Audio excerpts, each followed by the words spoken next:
Welcome to Let Me Know How It Is, a pop culture podcast about TV, movies, comics, and all things geek. For today's show, we're covering the subject of spin-offs. Thanks for listening.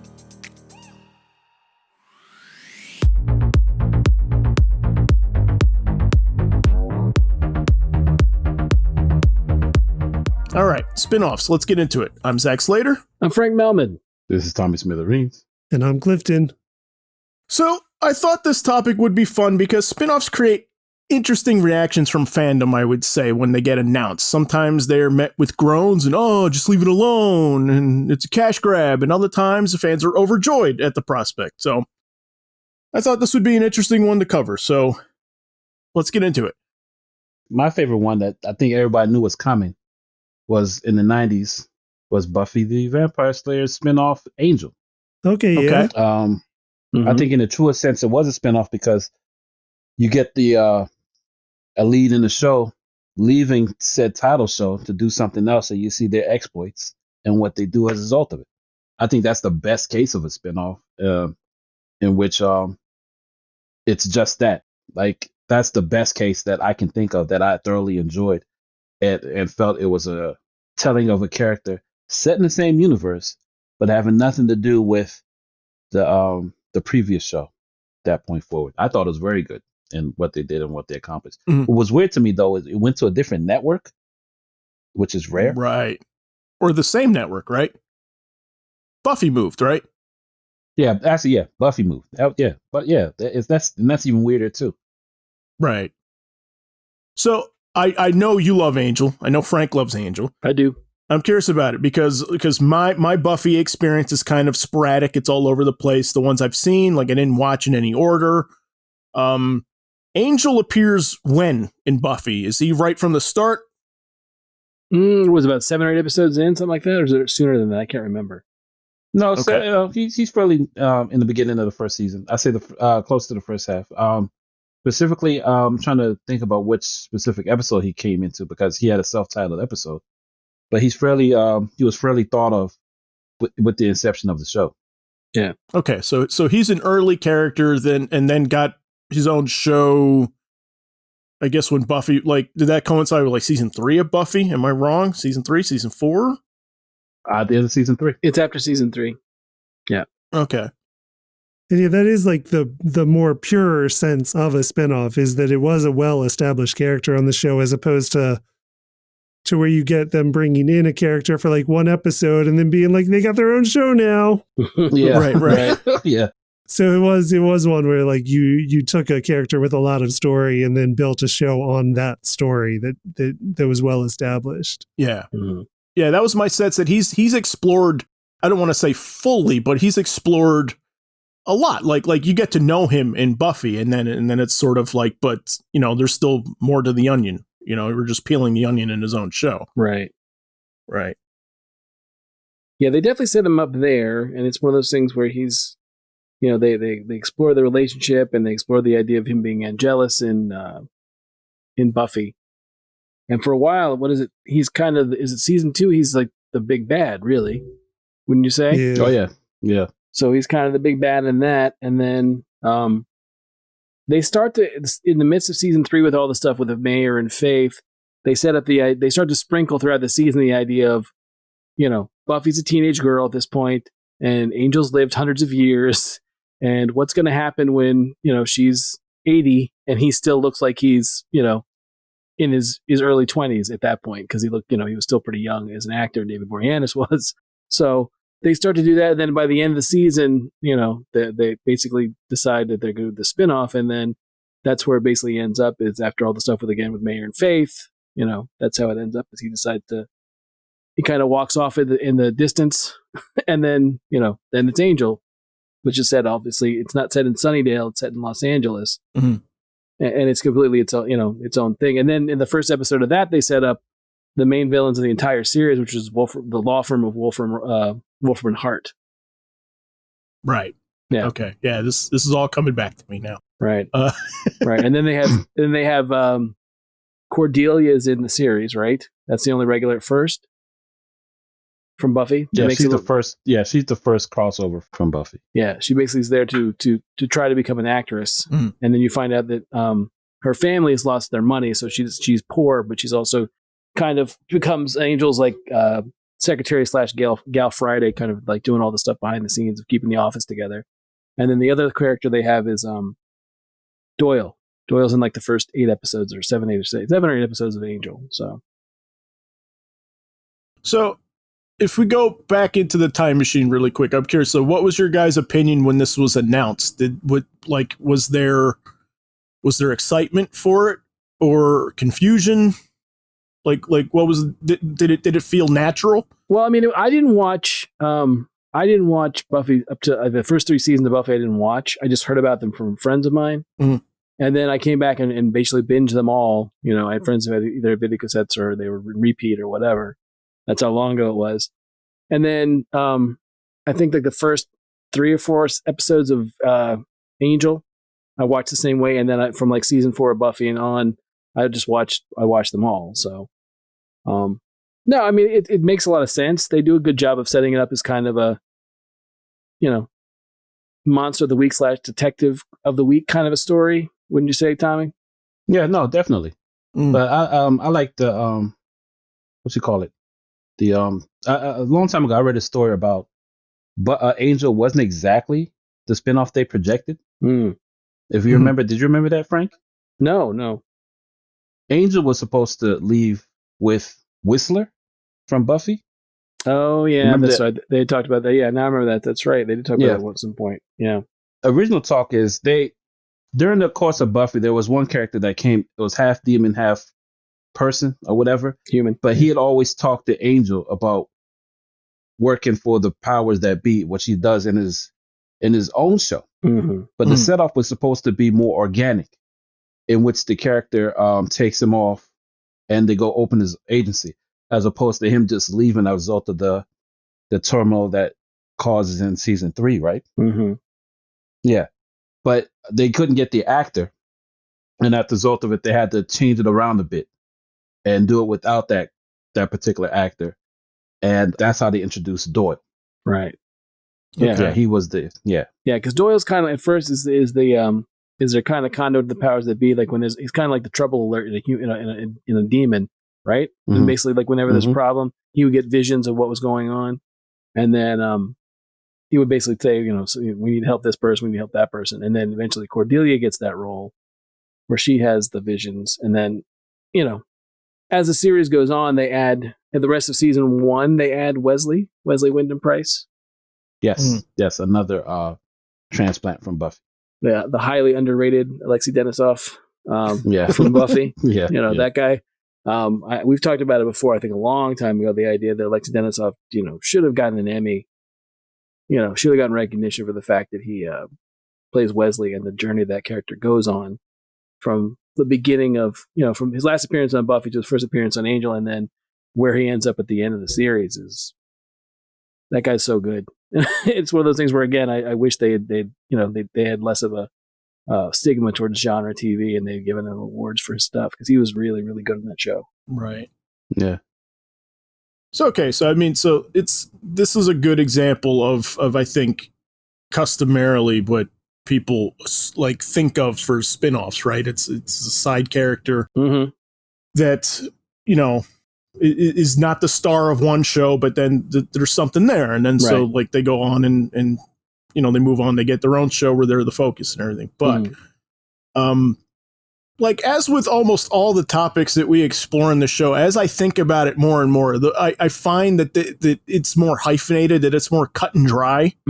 Right. And I find that there's a lot of spinoffs that are not necessarily side character spinoffs, right? Okay. That they are other things. And some of them are kind of confusing and hyphenated, I find. So I'll use Star Trek as a good example of this, right? Right. Where it's kind of a funny thing. So the first Star Trek is what, 66, right? The Shatner one. Sure.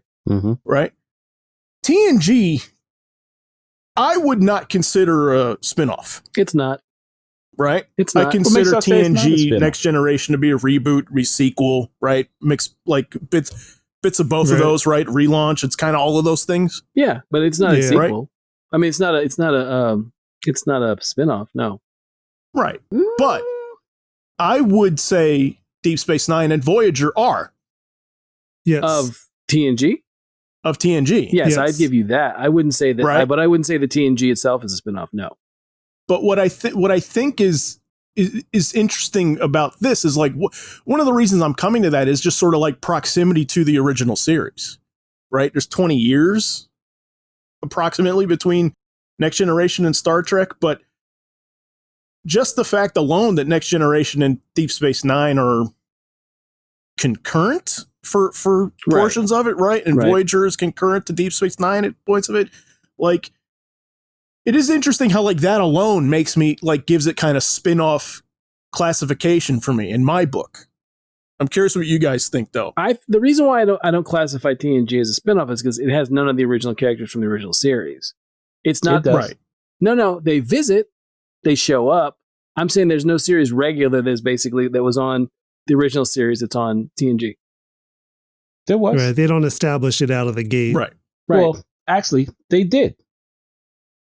In the first episode, DeForest Kelly came on as the Doctor. Right. But he's not a regular. Yeah, he's not the focus, though. It's not like they gave Bones his own show and it's like Bones in Space. Or Dr. Bones, Space Doctor, his own spinoff. That's a spinoff. This is just a continuation of a story from was it 66 years later? Or however long it is in the future, I don't even know. So okay. So just to establish it, you feel that only spinoffs are legitimate spinoffs if they have a former character of the parent show given their own show. Yes. Okay. Interesting. Yes. Yeah, very interesting because you might each. No, I mean it may be some great wiggle room. I think there is a lot of wiggle room. Yeah, but I agree with you. It is a stretch to think of it as a spinoff, right? Because it doesn't have the series regulars, right? But it doesn't mean it can't be a spinoff because then it argues the question when there are spinoffs of ancillary characters that they introduce for one episode. Mm-hmm. Those aren't spinoffs in your opinion? What do you mean? Like what Clifton was saying earlier. Clifton had mentioned that sometimes we get an episode that is almost the pilot of a whole new show in which you see a family or a character introduced that you've never seen on the show before. And then it introduces you to a whole nother show. Right. That's considered still a spinoff, even though it doesn't have a main character from the original series appear on the new show. Right. If you have what you're saying is a backdoor pilot, but basically they establish in one show the premise for another show, and then if that show spins off, then okay, then sure, I could see that. Yeah, I see what you're saying there. I'm just saying, Star Trek Next Generation doesn't have, it's not as if the premise is set up in the original series, right? No, it's not. Okay. So that's my only thing. That's why I would be like, I understand what you're saying, because backdoor pilots happen all the time. There was a backdoor pilot for the Canaries in the last season of Arrow, right. And they just recently announced that show's not going to be a thing. Right. And it's how Flash started on Arrow. Right. Exactly. Yes. Yeah. The Flash episodes of Arrow in season 2 were the backdoor pilot for the Flash series. Exactly. Yeah. Good example.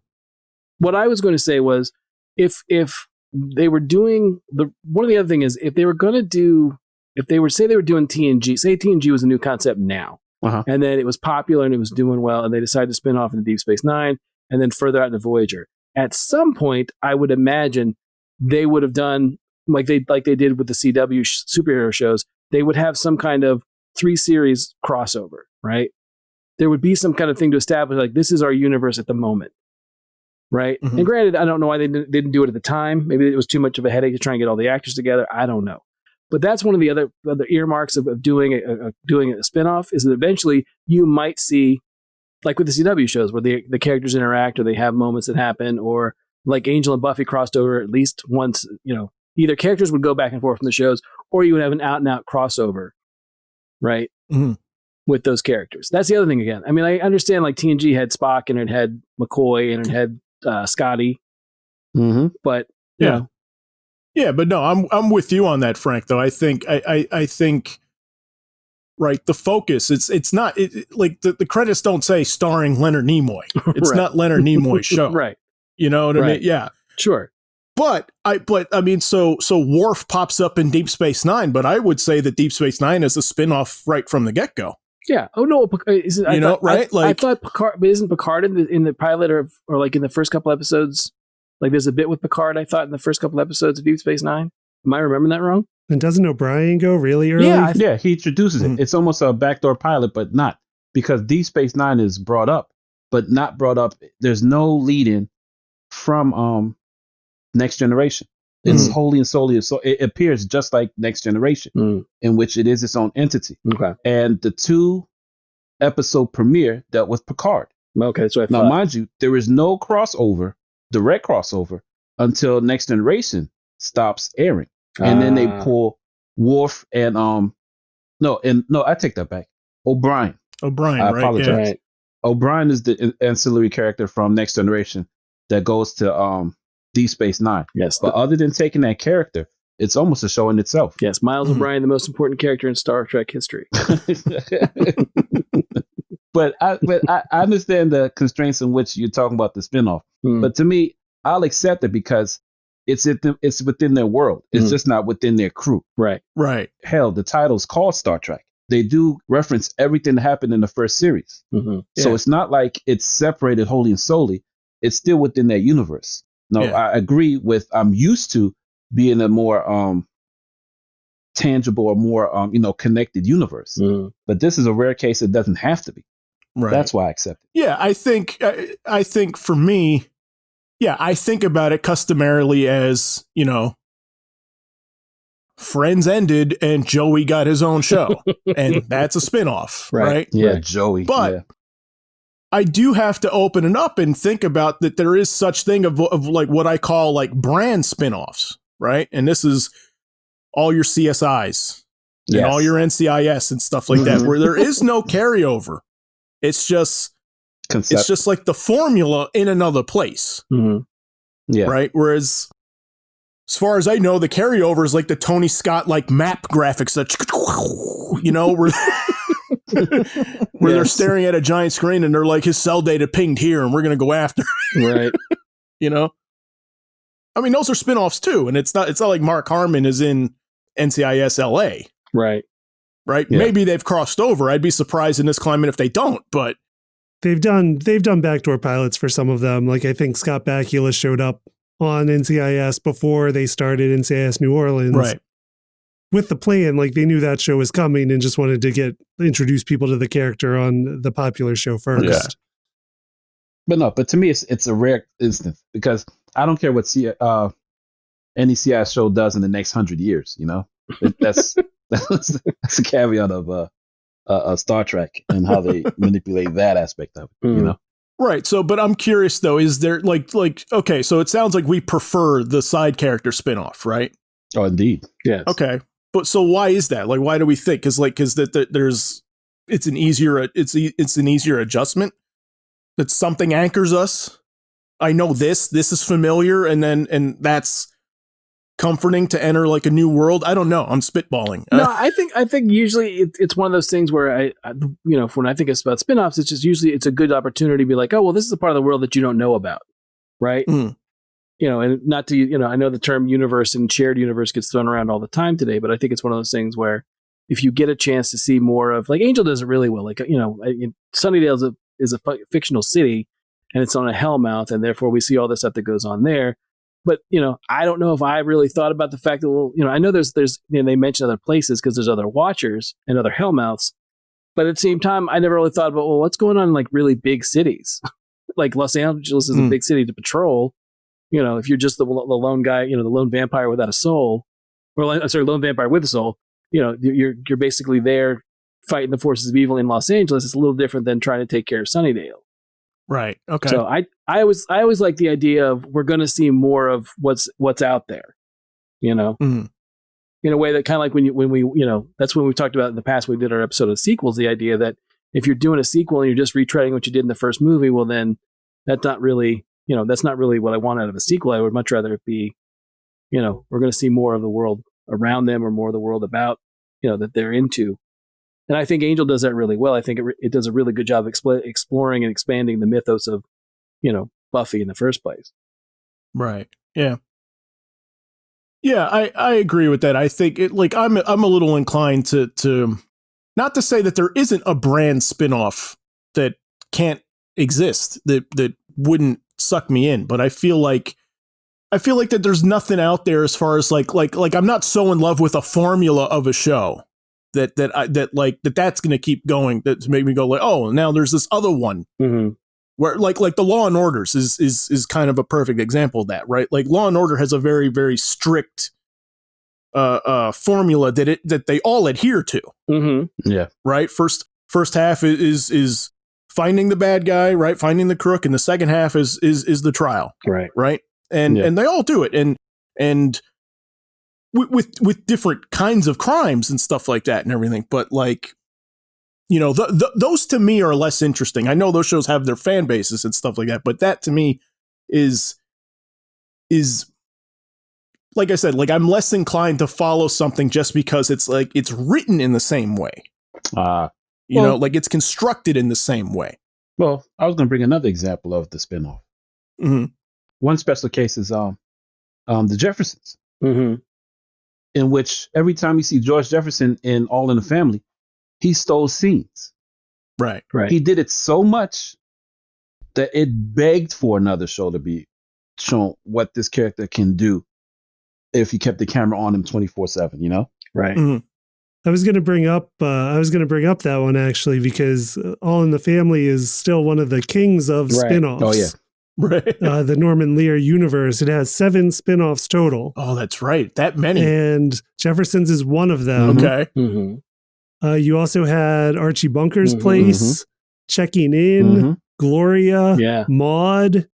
Then Maude spun off Good Times. Yes. So Good Times is like 2 degrees of separation away, a spinoff from All in the Family. And then 704 Hauser Street. Yeah. Which I think was the last one that started back in the 90s. So those are considered the 7 spinoffs from Norman Lear's All in the Family. Yes. And still, I don't know if anything's quite up to that. I mean, it depends on how you consider them, but those were characters appearing on one show and then going off and doing another show. The mother on Good Times was on Maude before Good Times started. Mm-hmm. Yeah, she was their maid. Yes. Yep. Well, Jefferson's is an interesting example too, because like one of the things that I was thinking about is on occasion, does a spinoff like outshine the original? Oh yeah. Right. Mm-hmm. I can think of examples for me in my case. Okay. You know what I mean? But you know, like for me, I would like the King spinoff to me is Clifton. We have like slightly different definitions of it. Like I'm not thinking of it as like what spinned off the most, but I'm thinking like what's the best example? Like what's something that's so good that I think of that show first versus the original, and it's Frasier. Yeah. Right. Like really? Oh yeah. Okay. Yeah. Okay. You're surprised, Tommy? Yeah. I could have. But I love Cheers. I love Cheers. You guys all knew I was going to bring up Frasier. Yeah. It's been 15 minutes. Right. You know, like whoever had 15 minutes on your bet, collect your winnings. Right. Yeah. No, And just as an aside, though, Frasier wasn't the first Cheers spinoff. No, it was not. They also had the Tortellis. Oh, yeah, that's right. Based on Carla's family. Oh, that's right. Yep. That was, yeah. I thought you were going to say Wings. But to me, it wouldn't have been Frasier that would have gotten the spinoff. I agree. To me, the one, it would have been someone else on that show. But yeah, I agree. But yet and however, it's unassuming. I think because yeah, I 100% agree with you that like when I'm watching Cheers, Frasier's like not even my favorite character on Cheers. I'm like Woody. Like give Woody a show. Give Norman Cliff a show. Yeah. Right. Yeah. But the fact that they gave it to Frasier, and my understanding of it was that like for whatever reason the creators like loved that character, and they were like, we think that there's something here, that there's something more to explore. And I just think that it's interesting also that like over time, I feel like the character got perfected. No, it did. And so the vision we get in Frasier is I like the world a little bit better in Frasier than I do in Cheers, so much that I have to remind myself that he comes from Cheers. Right. Yeah. Right. You know? I mean, the other thing about Frasier that I always liked was the idea of, Cheers is, obviously about a bar and the people that work there and the people that frequent it. Whereas Frasier is like a completely different thing. It's, the idea of him being a radio psychiatrist is kind of, an ancillary thing. It's not really what the show's about. It's really about just him and sort of being, a stuffed shirt and, and then the people around him, like his dad and Dad and everybody. But it's one of those things where I think taking that character out of the bar and letting him, basically seeing what his world is like was something that I really enjoyed about Frasier from like beginning to end. Yeah. Yeah, me too. And I like also like the playoff of Niles, right? Like you said, like he's a stuffed shirt and Niles is kind of like even worse. Right, exactly. Right. Right. Yeah, David I. Pierce is so good as Niles that you're like, oh wow. Frasier kind of becomes the idea, like when we think about Frasier was always the one that was like the one that was, too good for the room kind of. And then you find out, well, no, Frasier's actually a little more relatable than his brother. Yeah. Yeah. Yeah, exactly. Yeah, like Frasier's the everyman in that duo. Right. When you put them when you put them together, actually, yes. Yeah. Yeah. No, I just like, but yeah, like 100%. Like it's in a weird way, it's Frasier's kind of Empire Strikes Backy to me, right? Mm-hmm. Like Frank, like what you're saying when we were talking about the sequel thing, mm-hmm. where like it is interesting. A good sequel to me is same but different, mm-hmm. and Frasier is so different. Right. Sure. Oh yeah. Right. But at the same time, I go back and forth with myself on this, where it's like on some level, the character we meet in Frasier does seem a little funny. Like, why was he in that bar all those years? Right.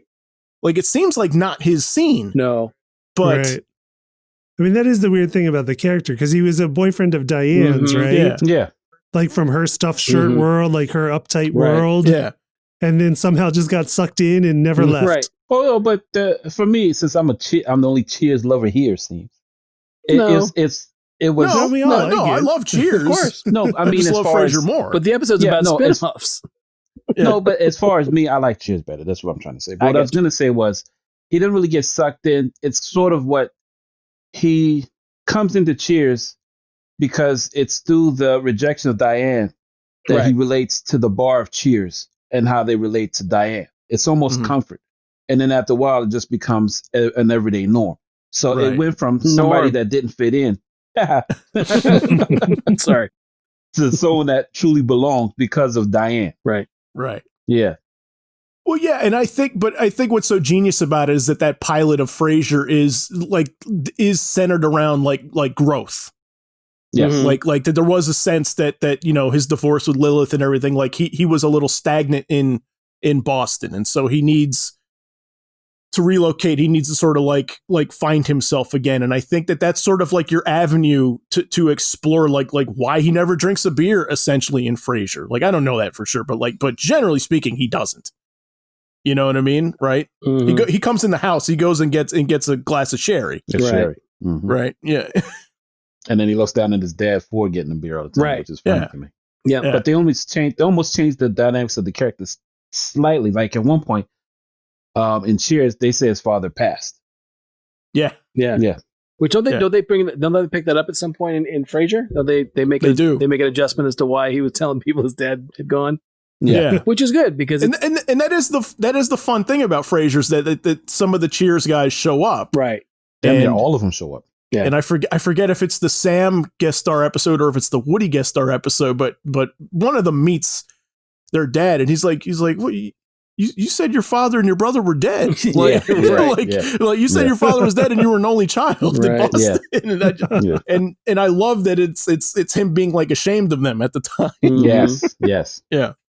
It's a nice workaround, I think. Oh yeah.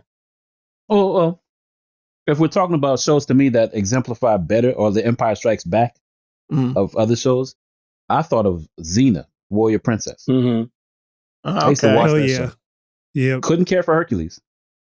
And that's and Hercules is the one everybody knows. I mean, Kevin Sorbo did what he did, but Lucy Lawless as Xena, compelling. Yeah, that was the one. I mean, it took off in pop culture more too. Like Hercules was there, but Xena became like a pop culture sensation. Yeah, like when it was on.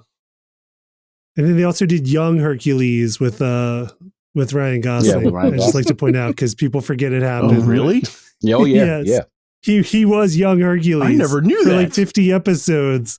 Yeah. with the vest on and everything. Almost Wow. Yep. Had his own like young Aeolus with him. yeah. And I forget who played that one, but Ryan Gosling was Hercules. Wow. Yep. But no, yeah, I mean, you're right, Tony. Xena was like definitely better. It was more fun. It was more Yeah. fun, more versatile. They incorporated everything. Yeah. I mean, I would argue say she fought the gods more than Hercules, which is odd to say. You know? She died, went to hell, went to heaven, got resurrected, had a baby. I mean, if you can imagine everything possible to do with the character, they did it with that character. Didn't they have the musical episode too? Yeah, they had a musical episode. It's like they had an episode where they were reincarnated in the future or regular time. Right. Hercules didn't get to see any of that. So no, I agree. There's certain shows or spin-offs that do way better than the original. Yeah, and it's a weird thing too. And then there's some that like that you what am I trying to say? That like it's connected, right? For sure. It talks to each other. Like I think like a different world. Mm-hmm. Oh yeah, I enjoy a different world more than Cosby. And stuff like that. But it's like it's a different show. Sure. Completely a different show. Mhm. Like, and then the spin-off component of it leaves, right? It's like Right. it starts out as one of the Huxtable kids in college, and they're only there for one season, and then it's like, the cast that they introduced and new people. Yeah. Right. Yeah. No, that's another great one. Yeah. It is a good one. And to me, I felt like it got better each show, like each season, in which Mhm.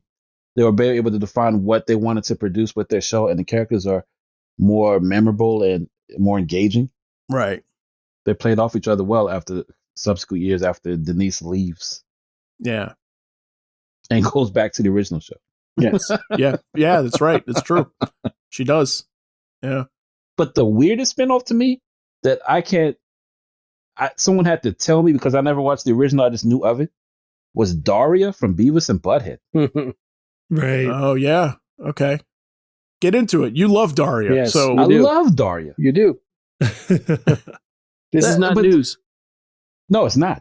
But the weirder part is I hated Beavis and Butthead. I hated Okay. the jokes. I hated the characters. I was mad it got a movie. I mean, it was the fanfare that show got at the time it was created was crazy. And then Daria came. Daria was nothing like Beavis and Butthead. Right. Mhm.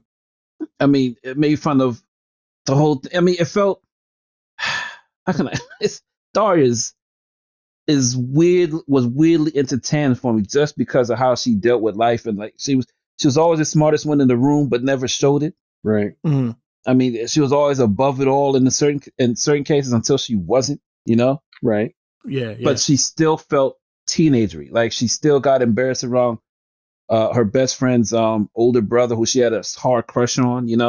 She could evaluate the situation without making people feel bad if she wanted to. She always had that power, or people referred to her as the brain or whatever. Uh-huh. Yeah, I just loved what they did with the show, given the what they gave us. My sense of it was, I didn't watch a lot of it, but it felt more like authentically teenagery, It did.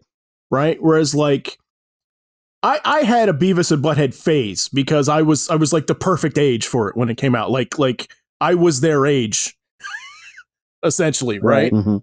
But it's like there's such an exaggeration Sure. Oh, of course. that in a weird way, it's like once the gag kind of wore off, it like I didn't stick with it and everything. Whereas like Darius seemed to be like wanted to be about stuff, Mm-hmm. Yeah, you know? I'd like to say that Daria felt almost like high school at that time. Right. So that's the thing. I mean, so like what do you think the appeal is for me? Like I can't quite quantify it. Like I just think I kind of like to be caught off guard by it a little bit. Like I appreciate when it's not exactly what I'm expecting. Mm-hmm. Yeah, But I can see that. I'm sure that I could think of an example of something where it's like it wasn't what I was expecting and thus I didn't like it. Like, you know what I mean? Like Joey might have been that example where like it maybe strayed too far. Right. I feel like he's Wolverine of the bunch. Less is more. Sure.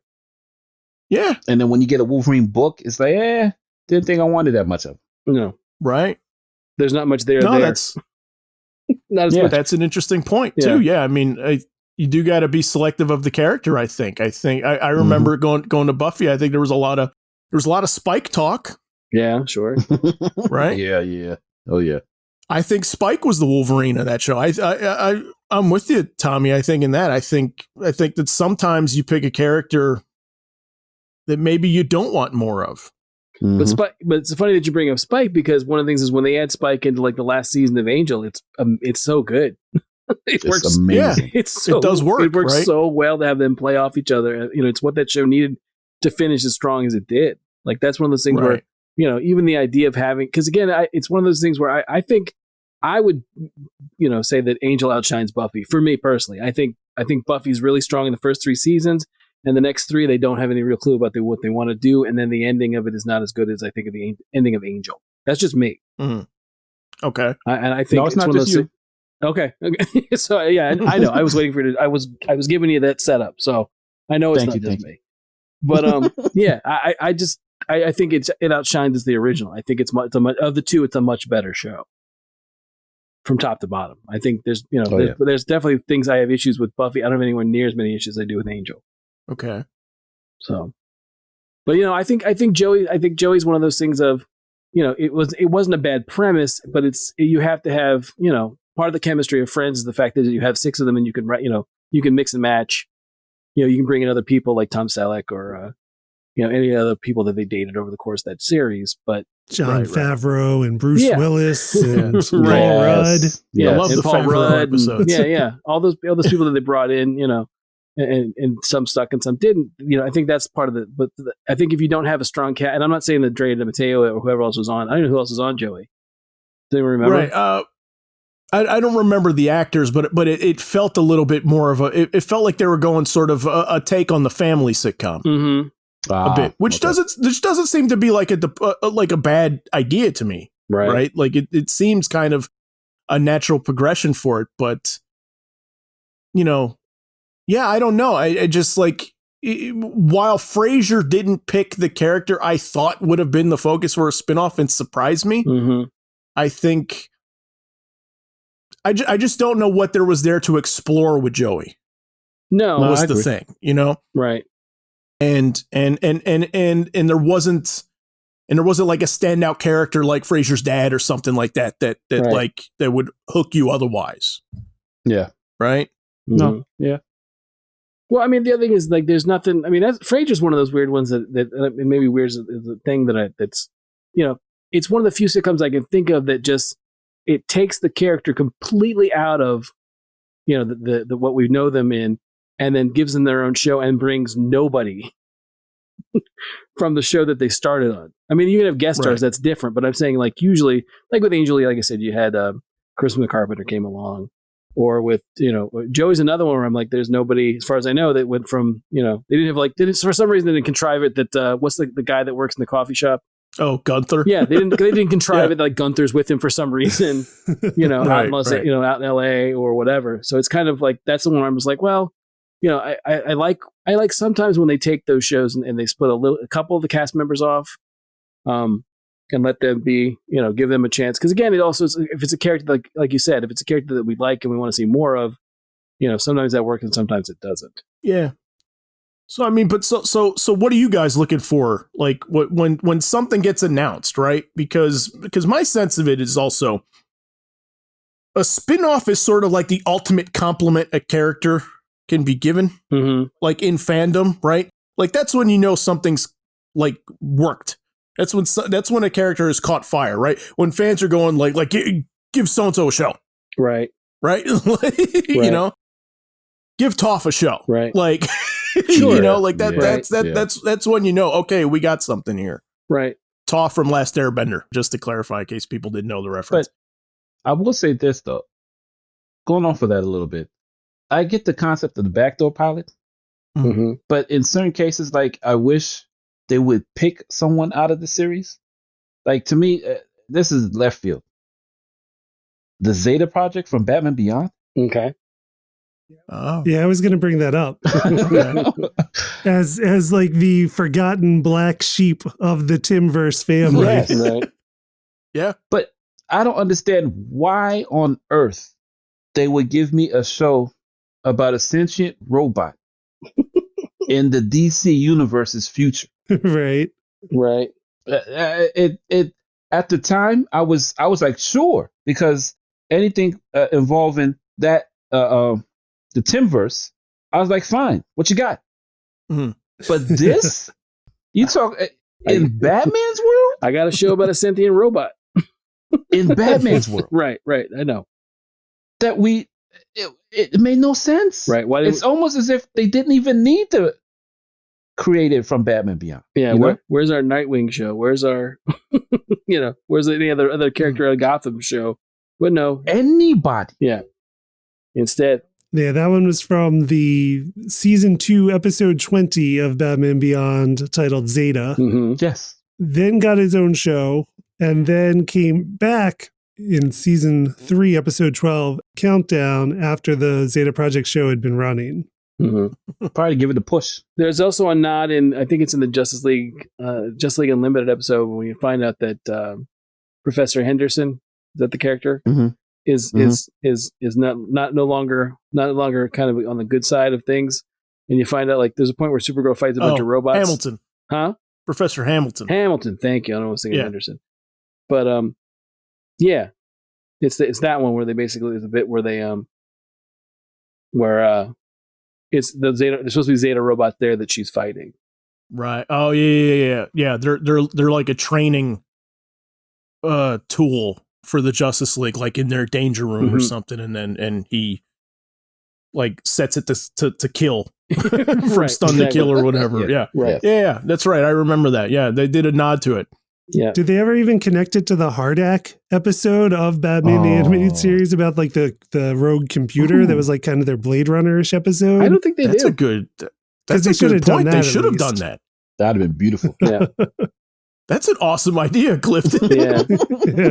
They should have done that Yeah. in retrospect. They could have Yeah. used you. Yeah. That's nice. Between that and your idea for Shazam and Batman Right. Beyond, man, you should write Batman Beyond. That'd be awesome. Yeah, so I mean, the other one that we've talked about, we don't have to harp on too much, but the other one that I think is a gold standard is Better Call Saul. Sure. Another one, Oh yeah. not the same thing, No. not the same beast. You're taking a character that I think is unassuming in a sense that you don't necessarily. It's not obvious to you that you want more Saul stories, Right. but boy, is there more Saul stories. Oh, of course. Yeah. There's a lot. Right? Like, Yeah. Oh yeah. No, I've talked, at length about how good Better Call Saul is, and the fact that, even though we got it, I was still kind of wary about, well, like you said, do we really need, the show? But yeah, no, it's done a great job of giving us the before yeah. Breaking Bad. So Yeah. it's. I mean, just like every step of the way, it sounds like a jump the shark, like cash grab, that you're doing a prequel, you're doing a spinoff, like a Right. character spinoff thing. Like what? And it's kind of a shining example of like, here's how you do a prequel, right. right? Like here's how you do a spinoff that's not, that's a little unconventional and clearly is the same DNA, but is also not the same thing. No. It's in that world, but Yes. Yeah, and it, Yeah. also like we've talked about, it expands the world, but at the same time without being contradictory or being obvious, in the way that it would, expand things. So Yeah. no, it's a great one. It's a really good. Spin-offs go. It's like you said, it's one of the best that's been done. But again, it doesn't really. I mean, it doesn't. In some ways, it is a continuation of Breaking Bad. Sometimes it's not, because it gives us that prequel stuff. It's all that early stuff. It's another instance where we don't necessarily get him. It's not like him in an office with, Skinny Pete or Badger or somebody for some Right. reason, the contrived reason, like they work together and we don't know it. But you definitely get that bit of, like there's characters we obviously see from that series, from Breaking Bad that we see in earlier times, like Mike and Gus Fring, so Gustavo Fring. Yeah, so. yeah. But yeah, that's a really good one. I'm always happy to talk about that show. Which, yeah, I mean, but the interesting thing too about it, the weird phenomenon too, that as much as like you appreciate a fresh setup of things, that like there is something about returning to the roots that also gets people excited too. Like anytime a guest star pops in from the original show, like it's an event, it's a moment, right? Like, oh yeah, yep, definitely. Yeah, it's just it's a weird dichotomy of balance. I mean, they're hard to do. Like this conversation is making me realize like how much it is like catching lightning in a bottle of like it's a game of balance. Like how much is familiar but not too familiar, how much is new but not too new, right? Like it's walking a tightrope, I think. Yeah. Well, I was thinking. I mean, one of the things I thought about this when I was looking at stuff for the episode was, every now and then you get situations where a character makes like one appearance on a show or a couple appearances, not even like they're not even a series regular, and they get a spinoff of that show. And it's not like the one that I was thinking of the most, which I always I keep forgetting or I don't think about it, is the Andy Griffith Show is a spinoff. Yeah. Oh, right. It was Danny Thomas had Make Room for Daddy, and they Andy Griffith at the time was doing stand up, and I think he was on Broadway. And there's an episode of Make Room for Daddy where he gets stopped and gets a ticket. He gets a ticket in a small town, and it's Andy Griffith. I don't even know if he's Andy Taylor. It's one of those things where they took the germ of the idea of him being a small town sheriff, and he's he's not really not a jerk in the episode, but he's in if you ever watched the Andy Griffith Show, he's the he's the justice of the peace. He's everything in that town. So, but they take that idea and expand it out, and you get like 8 seasons out of Andy Griffith as a result, and then there's a spinoff from that, which is Mayberry RFD. So, right, yeah, I mean, it's one of the things I don't, it's. I was trying to think of more instances where a character or an actor just showed up, and they thought, we should do more of this. Kind of like I think we were talking about the same conversation we had when we talked about Bill Burr. I don't think we talked about it on the podcast. But we talked about Bill Burr's character. I made the joke about Bill Burr's character in Mandalorian, that I would watch a spinoff of him. Right. Of all the talk of all the characters that are supposed to be spun off of that show, or maybe spun out of that. I'd watch that guy. I'd watch that character in a spinoff in a heartbeat. Are you kidding? Right. And the funny thing is, I don't know if anyone else saw this, but there was an announcement this week with and I'm not spoiling anything because I don't know if Clifton's finished it yet or not, but I finished Cobra Kai over the last weekend. Finished season 3. I'm in season 2 now. now. So without spoiling anything, that they're talking about what they want, what's next, and one of the talks is they want to do spinoffs. Oh, interesting. Okay. Which of course it is a popular show, and it's one of the biggest things on Netflix. So I'm not surprised that they would talk about it. But it's one of the things where I started to think about, well, who are they going to spin off from this? So, right, yeah, but yeah. Well, I mean, but you harped on Star Wars, and Star Wars is kind of the big one too. We're like, if you open it up to other media and everything, like, my God, like the spinoffs that Star Wars has spawned is incredible. Mm-hmm. You know what I mean? Like, listen, I'd watch a Greedo movie. Yeah, right. Like, yeah, but to me, Star Wars is the late kid to the party. Star Trek's been doing this since the 80s. Yeah. Hell, technically, they're still doing spinoffs. As long as they stay in that universe and bring out characters from previous incarnations, you could argue to say it's still spinoff territory as far as how they take the notion of the universe, or hell, the ships, the directive.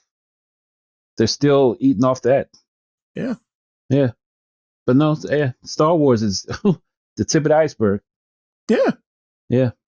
No, there is. I mean, it's a big swimming pool. Oh, indeed. To play in, you know what I mean? And yeah, and I mean, you look at Solo's, Solo's a spinoff. It is a spinoff. And then we got Lando, like Lando's kind of a spinoff of that too. Like, you could argue, you can make the argument, but yeah, there's some cool stuff coming, I think. Mm-hmm. Just going back, we did talk about NCIS, but we forgot to mention that NCIS itself is a spinoff of JAG. Is it really? Is it really? Yep. Oh, really? Mm-hmm. Oh, because they're both Donald Belisario shows, right? Sure. Yep. About naval law enforcement. Right. Okay. Yeah. All right. No, I never knew that. Yeah, I think I remember. I think at one point I knew that, and then didn't think about it anymore. I've never really watched either of those shows. Yeah, because JAG didn't run all that long. I mean, it had multiple seasons. It started on NBC before going to CBS, but then NCIS has been an empire Yeah. in Right, media ever since. Oh, then there's two. Well, one doing research. I didn't know Colbert Report was a spinoff from The Daily Show. Is it though? Hey, Is it really though? I didn't know. I didn't know. saw that too when I was looking at stuff. I'm like, it sort of is, but it's sort of Right. not. I mean, he's playing a different character. Yeah. But did he ever do that bit on Daily Show? That I'm not sure. That's my question. I don't recall him doing that bit when he was on The Daily Show. That was my Okay. thing. Like, I don't remember it being so blatant Right. that he was I doing. agree. Right. I agree. But okay, There's then I been have a question couple then. though. Then I mean, like Jordan Klepper's show. Right. know, but similar, would have like that been was one. a character, and he didn't do that character on Daily Show. Oh, okay. Right. It's similar to Colbert. So if Colbert is, then he is. But it was the same situation. Right. Then I have another question. Okay. Are all the Housewives shows spinoffs? No. Okay, making sure. That's a Make sure. that's a I'm just establishing the franchise. rules. That's what that is. Okay. That's a Right. franchise. Okay. Yeah. Okay. That's I just can live with those are franchise cash grabs. That's what that is. Okay. That No, is I'm not cool those are with not a that. spin-off. And then Scooby Doo is what? Remakes? No, I'd say Scooby Doo has been more. They've had more. I mean, when you think about it, I remember reading an article a while back. I don't know if it was IO9 or one of those sites that was talking about the idea of the Scooby Doo multiverse and the idea that there's been so many incarnations of Scooby Doo at this point. They can't possibly all be the same kids from the late '60s, early '70s. So they have to be. They have to be a rebooted universe every couple of years or every whenever they do something different. Okay. Including like. I was thinking more the Archies are more like that. Sure. Okay. Well, I mean, the Archies are that way too, but it's also to that I apply the what is the rule that Hickman had for Secret Wars that every 8 years is about far back as you can remember. So every decade is about as far back as you can remember. Like at one point, it was the setup for all the Archie stories in that particular time, and then after that, once enough time had passed, well, we've moved into, or like if you want to, like at one point, Ben Grimm and Reed Richards were World War II vets, right? And eventually that kept getting moved. That moment kept moving moved because as they got older and the characters didn't really age, they couldn't still be World War II vets in 1985. It didn't make a lot of sense. So Okay. Cap and Bucky would be the only and Nick Fury would be like the only vets from that But they'd be particular war. geriatric. Yeah, from that particular war. So Okay. That's all I got. okay. Very good. You stumped me good with Scooby Doo though. Like I'm like, what is Scooby Doo? Yeah. Yeah, no, I thought Like the it's same just thing. it's like it's just more. Yeah. Lots of Yeah. sequels, sometimes reboots, Yeah, like Yeah. sometimes prequel. Pup named Scooby Doo. I loved when I was a kid. Right. Yeah. yeah, that's true. Yeah, pup named Scooby Doo. Yeah, prequel technically. And then they Yeah. didn't have the mystery gang. Sometimes it'd be Scrappy and Shaggy. There'll be no Velma, Fred, or Daphne. Well, 13, Right. 13 Ghosts of Scooby 13 Doo. Ghosts. Yeah. Yeah. And he'd be wearing a red T-shirt instead of a green T-shirt. Yeah. Yeah. Yeah. No, it's all, And if you go into live action, there was one where it was basically Velma and Daphne were solving mysteries before they met the boys. I know that. Yeah. So yeah, I think it's just one of those things where it can't all be. Huh. I mean, you could argue it's like Archie. I could see that. So too. Daphne and Velma go way back. Like they're the Yeah. originators of the group, huh? That's what Yep. they put out a movie Apparently. like in the last I would say the last 5 to 6 years that was a live action that had the two of them. I mean, it was straight to it was. Yeah, it was like a Cartoon Network made live There you go. action movie. That's it. Okay. Ooh. So- I was going to say, so it wasn't Scoob. It wasn't the CG No. animated one from No. like And from then what, yes, last year. and Scoob is I guess the latest thing, right? Right. Yeah. yeah. Yeah. Yeah. Oh, and then there's the mother of all spinoffs. Go ahead. Okay. The Simpsons. Right. Right. Yeah, that's the Empire Strikes Back one. Jesus. Yeah. When Frank brought up Andy Griffith, which I forgot completely, Right. Mm-hmm. was a spinoff, then that Simpsons jumped into my head. I'm like, all right, Simpsons is a spinoff too. It is. Yeah. Mm-hmm. Yeah. So my favorite is Frasier. I said that. Tom, are you going with Angel or you got a different one? You know what? Angel. Okay. Yeah, let's not change anything. Angel is perfect. Frank Clifton, I want to get yours on record. Get yours in first before we start closing out. Which is the one, the shining example, like spinoff. This is a spinoff done right. It's this. Mork and Mindy. There you go. Oh, okay. That's a great one too. Yeah, we didn't even talk about Laverne and Shirley either. Spin-off of Happy Days, yeah, with Laverne and Shirley and Joni Loves Chachi. Right. And Joni Loves Chachi. Mm-hmm. Right. Yeah, because Laverne and Shirley we'll get back. I'm not stalling for time. I know my answer. But Laverne and Shirley is one of those where they were introduced as one thing on the show, and then when they got their own show, they were definitely it was definitely toned down. Because I don't know if you've ever seen the first appearance, like their first appearance in the show is the idea, if I remember correctly, is like they're the girls you call when you want, you want a guaranteed night. I'll just put it in a nice way. Yeah. Laverne was the good night girl. Yeah. You have no worried about how it's going to end. And then obviously they definitely tone that down when they get their own series. That's not how they are, who they are at that point. Because then you have like Carmine the Big Ragusa being like Shirley's longtime boyfriend. So it's not one of those things where, so they definitely change it around. And then I remember when they introduced Robin Williams as Mork, doesn't he have like a couple appearances before? Like he's in a dream sequence at first. Right. Yeah, but he's gradually brought in. Right. Like he's not a one and done. Right. And then they retcon that within Happy Days before they give him his own series. Yeah. Yes. Yeah. Okay. So but what is it, Clifton? What is it about Mork and Mindy that's like that's your top one? Oh, no. I mean, I was just one I thought of, but I loved it when I was a kid, and I wasn't a fan of Happy Days because I didn't have nostalgia yet when I was a kid. When I was a kid, there was no nostalgia for the 50s. Right. So Right. Mork and Mindy was like a fun, like live action cartoon to me. Yeah. Yeah. Okay. All right. So Frank, what's yours? Well, I would go with Angel, but just to be, Angel is still, a high watermark for spinoffs. I'll go with Better Call Saul.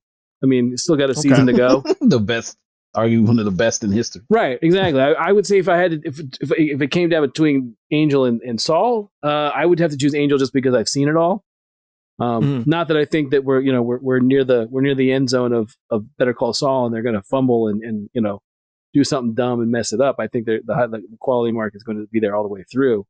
But just because I've seen all of Angel, I would have to go with Angel. But since it's already taken, I'll go with Better Call Saul. Okay. Well, no, if you want it, because for me, I have an honorable mention. I was thinking about a different role because that helped me make the decision to go to college. Okay. Due to when it came out and what it incorporated. Right. Yeah. Well, Angel made me want to be a vampire with a soul. So. Oh, there you go. Yeah.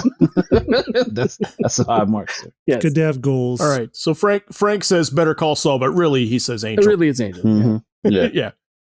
Until Better Call Saul does a Muppet episode, then right. If there's a Better Call Saul then episode like Smile Time, that'll be different. Good God, I don't know how they made that work, but God, it's awesome. Oh, it works. It works real well. It works so great. Great episode. Such a bizarre Angel episode, but it's so fun. Yeah, it works. Anyway, all right. So, close out. Let's go around and say like, what's a spinoff we want to see? But first, if you like the show, you could check out all of our episodes on YouTube and letmeknowhowitis.com. Just please, however you find us, don't forget to like, subscribe, and leave us a review. Finally, if there's anything you'd like to hear Clifton, Tommy, Frank, and myself to cover, be sure to leave a topic suggestion on Twitter or in the comments. Our Twitter handle is our show's initials at LMKHII. All right, so what's a spinoff we want to see? Oh, one, I don't think it's ever going to happen, but this is an old thing I wanted. This is when they announced Korra from Avatar. Mm-hmm.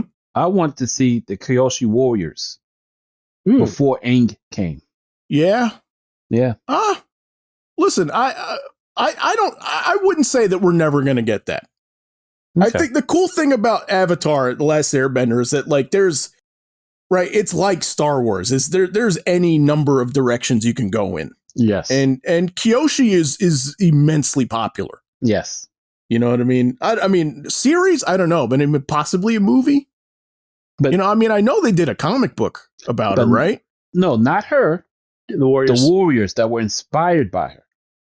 Oh, you're saying not Avatar Kyoshi, the okay. Yeah. Well, Suki's getting a book too coming soon, isn't she? I think so. But Yeah. I wanted to see what she did before the End Game came around and helped them. Right. Yeah. Because they were their own thing before they showed up. I'd watch it. I You're would. not alone. I'm in. Yeah. You know? Mhm. Yeah. I would love to see that. All right. Clifton, you want to go next? I can go, but I'm stealing the one Frank already mentioned because What? I was going to say Mayfield from Cliff. as Bill Burr's character from Mandalorian, which is the one that Frank had suggested on another show. And I'm like, yeah, I want to see more of Mayfield and maybe even some of the villains we saw in his season 1 appearance. Mhm. Okay. Like when they just backstab each other and stuff. Sure. Like I'd be into that. So hopefully we do get more of them in the Rangers of the New Republic show that's coming to Disney Plus sometime. Okay. Yeah, very cool. He's awesome in it. He's so great. I love it. Anyway, okay, so Frank, Yeah. do you have another Oh one? no, or- I had a couple, so it's good. Okay. I prepared. No, Okay. I would love to see. I was watching Beverly Hills Cop was on Paramount, the Paramount Network, about a week or so ago, and I was pointing out to my wife, young Jonathan Banks. So Okay. in my mind, I've had the idea of like, the further we go back in the time of Breaking Bad and Better Call Saul, Mike Ehrmantraut is the Jonathan Banks' character is kind of not necessarily the through line, but he's there. I'd like to see more of his time he's from Detroit, Tommy. Is that where he's from? Yeah. Because that's where his son died. Yeah. Yeah. Detroit. Yeah, I would like to see a young Mike series because it's one of those things where in most situations in both series, I mean, he's destructive. His character is destructive to himself at times, but like generally that character is always like in the know of what to do. Mm-hmm. And it's really, I think it's one of those things where I love those characters in things, but I'm always curious about how they got there. How he got wise, basically. Yeah, exactly. Like he's like we've seen him in two different times, in times in both shows. Like the one with what's the one where he's it's in Breaking Bad, right? The one with the shoe. Remember? Yes. That whole scene is one of my favorites in all those series. That scene with the shoe and the guy that he's going to get there. All that stuff. But I'd love to see how he became, Mike Ehrmantraut, how he became wise. Basically, I'd love to see that in the series. Well, no, I mean, imagery of him young is what I've seen from Wise Guy, where he's basically what's his name's Ken Wall's handler. Right, he's his handler. Yeah. But seeing him in Beverly Hills Cop, I was like, huh. And then I started thinking about who would they cast as young Mike Ehrmantraut. Young. So that's what I want. Okay. Since Clifton took mine, that's the one I'll go. Right. I like all your guys' suggestions. Yeah, I want all of these. All right. So mine is Philip Banks Begins, The Rise of Uncle Phil. That's funny. Yes. That's funny. I'm joking about the title, but listen, I am 1,000% serious about wanting to see this as a show. You don't want you don't want young Niles and Frasier? No. Let me pitch you on Uncle Phil here. All right, go ahead. Okay, I'm waiting. That's what I want to hear. Yeah, I want to hear this. Rewatching Fresh Prince at night when I'm in bed or whatever, right? Uncle Phil is becoming incredibly interesting to me, right? Like his arc of the early episodes when his mom pops in and you learn like he grew up on a farm in North Carolina. Okay. Right? Yeah. And then which is horrible. You find out he's active in civil rights. Like he says in one episode where Will Smith has got like the Malcolm X poster and he's like, you got the Malcolm X poster and you say the slogans. He's like, I listen to the brother speak. Mm-hmm. Right. And so there are episodes where you hear about like his activism in the 60s with Vivian, his wife, and some of their friends and stuff like that. He gets a scholarship to go to Princeton, and then he gets a law degree. And then there's flashback moments where you see the smaller apartment that Hillary and Carlton like lived in when they were little while he was still working at the law firm. And he proposes on Soul Train, and then and then grows to be a little ashamed of it, and that's kind of like the arc of that episode. And then becomes like a partner, and then gets elected to be a judge. And I think that there's such an interesting through line of this character that we would see this character like rags to riches, but like through the 60s, and you can kind of do like a Wonder Years thing, right? We're like, this is this event, and this is Selma, and this is right, and here's the March on Washington, and there's a ton of like moments that you can have, while at the same point, like the episode where Will's father shows up, and this is like, I know everybody's seen that clip of like Will crying in Uncle Phil's arms, like, why didn't he want me, man? Right? Mm-hmm. There's a scene in the beginning of that episode where Will finally like meets his dad and brings him to the house, and Uncle Phil walks in the door and he recognizes him immediately. He's like, what the hell are you doing here? Right? So that says to me, relationship, right? Mm-hmm. Of course, there must be, right? He's involved with his sister-in-law.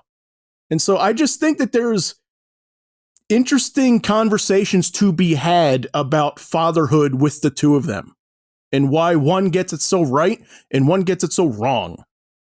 Mm-hmm. Right? And so, yes, not an ounce of irony here. I'm serious. I want an Uncle Phil prequel show. Doesn't sound too bad. I like your idea. Right? No, it sounds good. Awesome. Make it happen. Please. Please, people. Anyway, all right. So that's spinoffs. Be sure to tell us your thoughts on spinoffs in the comments. As always, we will post links and examples to everything we talk about on letmeknowhowitis.com. Please remember to like us and follow us on social media. Thanks for listening. We'll see you next time.